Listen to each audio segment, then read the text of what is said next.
అందరికీ నమస్కారం. నేను మీ doctor Ashok Kumar Manchana, co-founder and managing director of Elident Hospitals, Hyderabad. మాకు బ్రాంచెస్ కూకట్పల్లి, కొండాపూర్, బంజారాహిల్స్ అండ్ మణికండలో బ్రాంచెస్ కలవు. సో ఈరోజు మీ అందరికీ నా ధన్యవాదాలు తెలియజేయడానికి ఈ వీడియో చేస్తున్నాను. అండ్ ఒక ఎడ్యుకేషనల్ వీడియో కూడా ఈ వీడియోలో ఎక్స్ప్లెయిన్ చేస్తాను. సో యాక్చువల్గా ఏంటి అనంటే, టైమ్స్ ఆఫ్ ఇండియా అనే పేపర్ ఎవరెవరు మంచి ట్రీట్మెంట్స్ చేస్తున్నారు, లేదంటే ఎవరెవరు దేంట్లో ఎక్సలెన్స్ చూపిస్తున్నారు అని చెప్పేసి ఒక సర్వే చేస్తారన్నట్టు. మేము చేసిన ఈ ఎడ్యుకేషనల్ వీడియోస్ యూట్యూబ్లో చాలామంది చూడడం వల్ల మా యొక్క వీడియోస్ నచ్చి మా దగ్గర చాలామంది డెంటల్ ఇంప్లాంట్స్ అనేటివి వేయించుకున్నారు. సో డెంటల్ ఇంప్లాంట్స్ అనేది ఈ సంవత్సరం మొత్తంలో మేము కొన్ని వేల ఇంప్లాంట్స్ని ప్లేస్ చేశాము. సో సర్వేలో భాగంగా డెంటల్ ఇంప్లాంట్స్లో service excellence in dental implants by Times of India, ఈ అవార్డ్ని డాక్టర్ అశోక్ కుమార్ మంచన అనే నేను లెజెండరీ యాక్టర్ అనిల్ కపూర్ ద్వారా లాస్ట్ 15 days బ్యాక్ తీసుకోవడం అనేది జరిగింది. ఇదంతటికి కారణం ఈ ఉన్నత స్థాయికి ఎలిడెంట్ హాస్పిటల్స్ రావడం, ఆ తర్వాత నాకు మంచి పేరు రావడం, ఇదంతా కేవలం ప్రేక్షకుల వల్లనే జరిగింది.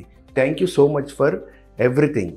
అయితే ఈ డెంటల్ ఇంప్లాంట్స్లో ఎలిడెంట్ హాస్పిటల్స్ అనేది తన యొక్క ప్రత్యేకతని చాటుకున్నది. ఎందుకనంటే ఫెయిల్యూర్ రేట్ అనేది చాలా తక్కువ.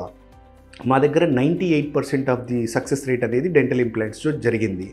అండ్ దాంట్లో డిఫరెంట్ డెంటల్ ఇంప్లాంట్స్ గురించి నేను చాలా రకాల వీడియోస్ చేశాను. ప్రాబ్లమ్స్ ఏంటివో ఎక్స్ప్లెయిన్ చేశాను. ఆ తర్వాత క్రౌన్స్ ఎందుకు ఊడిపోతాయి, డెంటల్ ఇంప్లాంట్స్ ఎలా మేనేజ్ చేసుకోవాలని కూడా నేను మీకు చెప్పాను ఇప్పటి వరకు.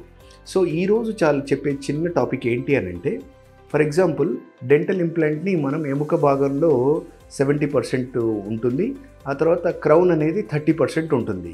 డెంటల్ ఇంప్లాంట్ వేసిన తర్వాత మనం పన్ను పెడతాం కదా, పెట్టిన తర్వాత కొన్ని ఫోర్సెస్కి ఏమవుతుంది అని అంటే పన్ను ఊగడము, లేదంటే పన్ను ఊడిపోవడం అలాంటివి జరుగుతాయి అన్నట్టు. సో ఈ యొక్క సిచ్యువేషన్ని మనం అధిగమించడానికి ఏం చేయాలి అని అంటే, డిఫరెంట్ టైప్స్ ఆఫ్ ప్రాసెసెస్, అంటే ఆ ఇంప్లాంట్ వేసిన తర్వాత పైన పెట్టే అబట్మెంటు, ఆ దాని విధంగా పెట్టే క్రౌను ఎలాంటివి వాడితే ఈ క్రౌన్ అనేది ఊడకుండా, లూజ్ కాకుండా లైఫ్ లాంగ్ చాలా బాగుంటుంది అని అంటే, యాంటీ రొటేషనల్ అబట్మెంట్స్ లేదా ఎంగేజింగ్ అబట్మెంట్స్ అనేటివి వాడాలి.